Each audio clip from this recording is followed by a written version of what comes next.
start.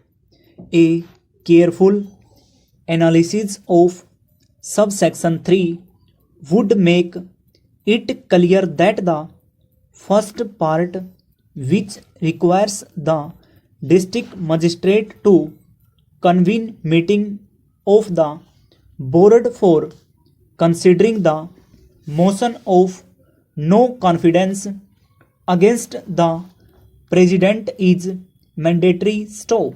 The district magistrate is required to perform a public duty in convening a meeting of the board for considering of the motion at the office of the board on the date and time as fixed by him. He has no choice in the matter. Stop. He has to convene a meeting on a date within 30 and 35 days from the date of presentation of the motion to him. Stop. The district magistrate is further enjoined to perform a public duty of selling notice of the meeting to the members. This again is a mandatory requirement of law which must be strictly complied with. Stop. The second part of the subsection lays down the manner required to be followed in sending notices to the members. Stop. It lays down that notice of the meeting shall be sent by registered post to every member of the board at his place of residence. Stop. The essence of this provision is to give information to the members to enable them to avail opportunity of participating in the meeting convened for the purpose of considering the co-confidence motion. Stop.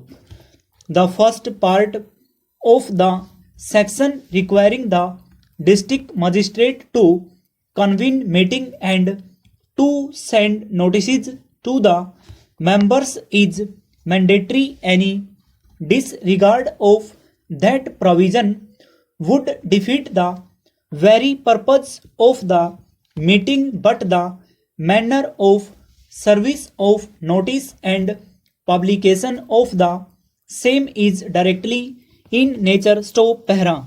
The purpose of service of notice by registered post and publication of the notice otherwise is to ensure that members should get adequate notice of the meeting to enable them to participate in the debate over the no confidence motion at the meeting. Stop. That purpose is not defeated if the notice is sent to the members not by registered post but by other methods and 7 clear days are given to the members. Stop.